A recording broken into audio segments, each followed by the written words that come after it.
we are welcome back to class. Carrying over from the previous class where we talked about mechanical digestion of food. This time I will be looking at chemical digestion of food, and this will lead us to what happens to the food that we take in through the mouth and how they are being digested chemically. In fact, when studying chemical digestion, what we are actually studying is enzyme, because enzymes are basically involved in chemical digestion of food. So when we talk about chemical digestion of food, we are talking about the use of enzyme or the role of enzyme in the breaking down of food substances to smaller quantity which the body cells can make use of. Now, before we move down to chemical digestion in the real discussion, I want to mention the major parts that we have in the alimentary system of man. The major part that we have in the alimentary system of man are, we have the mouth. We have the mouth. We have the oesophagus. Or some will say bullets. After that, we have the stomach. We have the intestine, that is small intestine, large intestine. Then we have the rectum, if you want to say rectum, or the anus, which is the final anus, where the food will actually pass to. Now, in all these parts that I've mentioned, there are different enzymes involved in most of these parts, and these enzymes, what they do is just to facilitate what we call chemical digestion of the food. The food will be broken down into smaller quantity until it gets to a small the size that can easily be absorbed by the cells and make use of. That is what happens in all this place. Now we'll be picking them one after the other, and we talk about the type of chemical digestion that is taking place in each of these parts of the alimentary canal of human. But before I move on, I want to mention again the role of enzyme. Enzyme, just as you have known before, they are biological catalysts that speed up the rate of biochemical reaction. So we have enzymes. This chemical digestion is actually carried out by enzymes. They are just biological catalysts that speed up the rate of biochemical reaction. So we say we speed up or slow down the rate of biochemical reaction. But what we know about enzyme is enzyme will facilitate, will enhance the reaction process so that products can be formed on time. And enzymes, aside from the fact that enzymes they speed up the rate of biochemical reaction. Aside from this part, enzymes, they have some properties that we have to be very careful about. One of the properties of enzymes are they are proteinous in nature. Proteinous in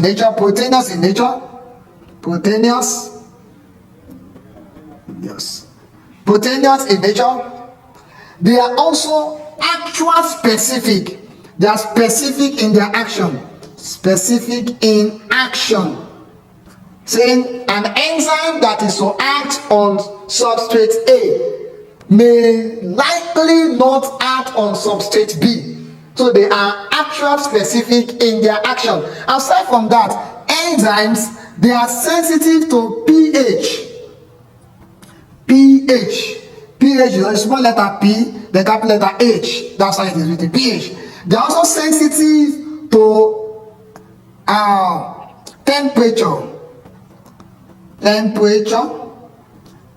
Don't forget that pH is actually the acidity of a particular substance, or in the best way to say, it is the negative logarithm to base 10 of the molarity of a particular substance. So when the pH The pH of a substance is tending towards 1. It's tending towards 1. We say that substance is acidic. When it's tending towards 14, we say that substance is basic or alkaline in nature. Now the pH has something to say on the action of enzymes. Enzymes that can work very well in acidic pH. If you take that enzyme to an alkaline or a basic pH, that enzyme will not function. Enzymes also have optimum temperature, the temperature at which they perform very well. So they are also sensitive to temperature. We have other functions of enzymes, but this, because this is not the major topic we are taking, but we'll be needing the pH in the course of this explanation. That is why I gave a little digression of what enzymes are. Now, in the mouth, now let's start with the mouth now. The mouth part of the alimentary canal. We know the mouth of every human being has teeth. And I've mentioned in the other class that we have heterodont dentition. Our set of teeth are of different types. The teeth that we have, they are different. Since they are different, and we have already known that the teeth is actually responsible for mechanical digestion.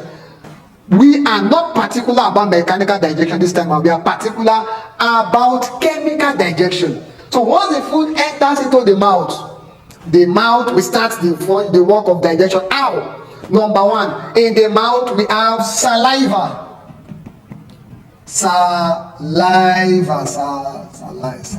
The saliva is just like what you call spit or the liquid substance that is always in your mouth. The mouth is never dry. So the saliva is present in the mouth. We also have in the mouth, we have tongue. Then we have the teeth. Now, all of this, they are involved in the digestion of food in the mouth. Now, the saliva, once the food comes through the mouth, the saliva will help to soften the food.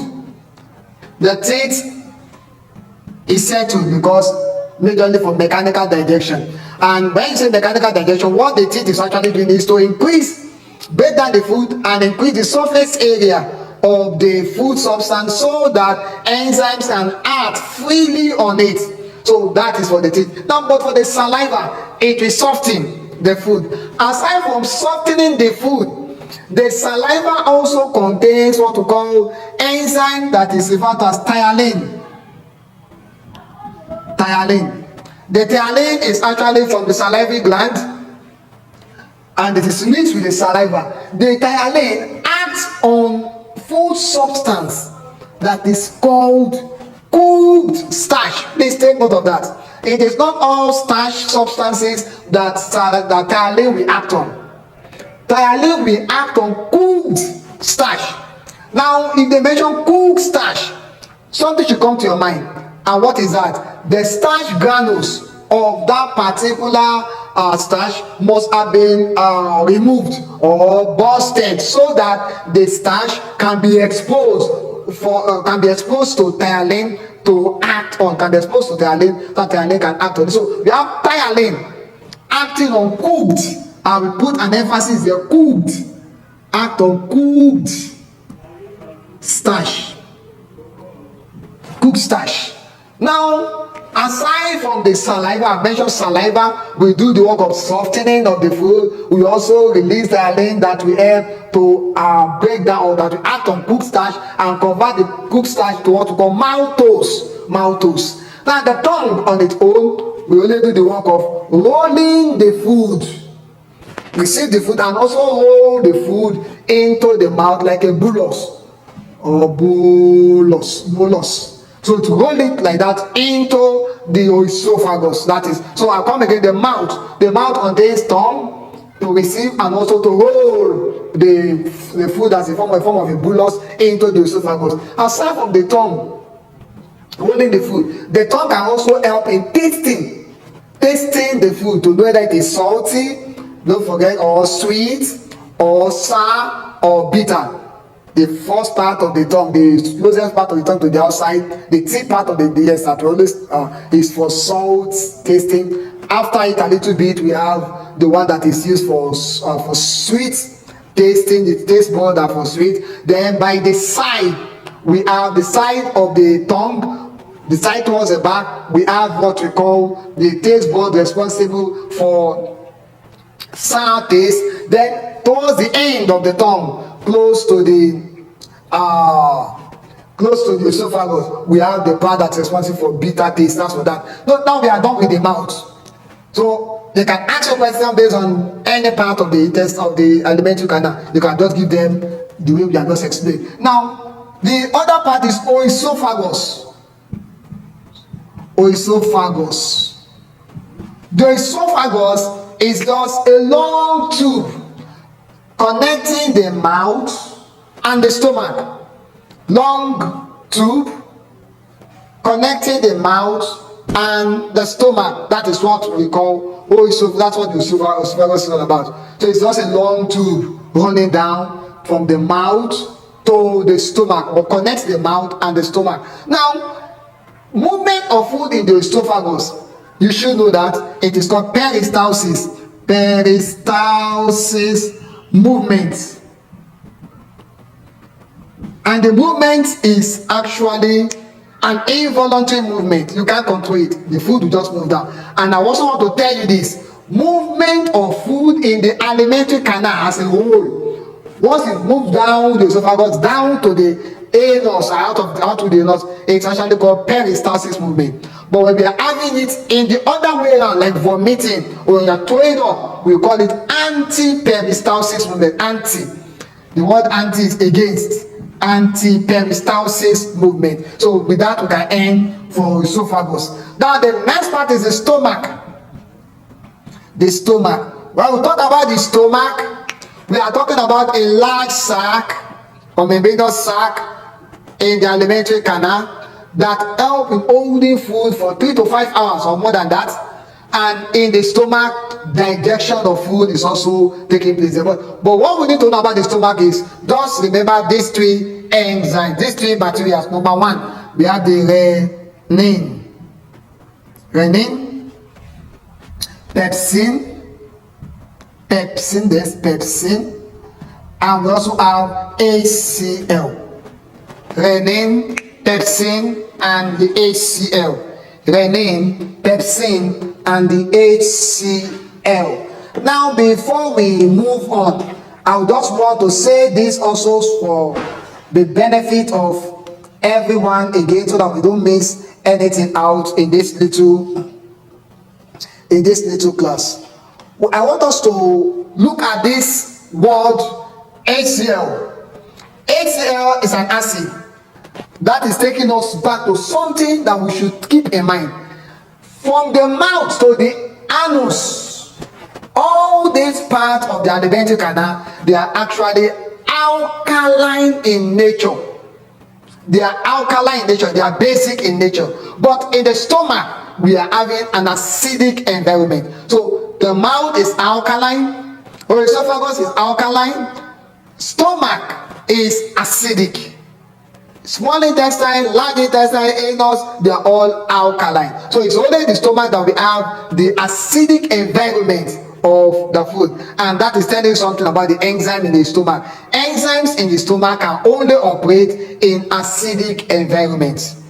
That is for that. The thiolin will operate in basic environment. You can test it yourself. You can do the simple litmus test yourself.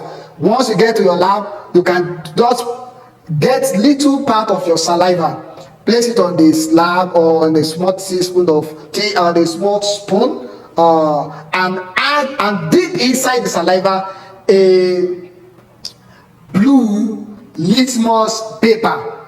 Blue litmus paper. You will observe that the blue litmus paper will not change color. But if you get a red litmus paper and you dip it inside that saliva, the red litmus paper will turn blue, telling you that saliva is alkaline in nature. It's alkaline in nature. It is only the alkaline that is capable of turning red litmus paper to blue.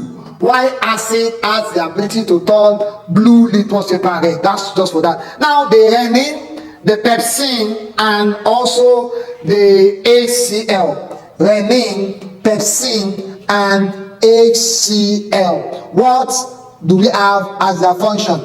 The function of these three will quickly be stated out even as we move on in the class.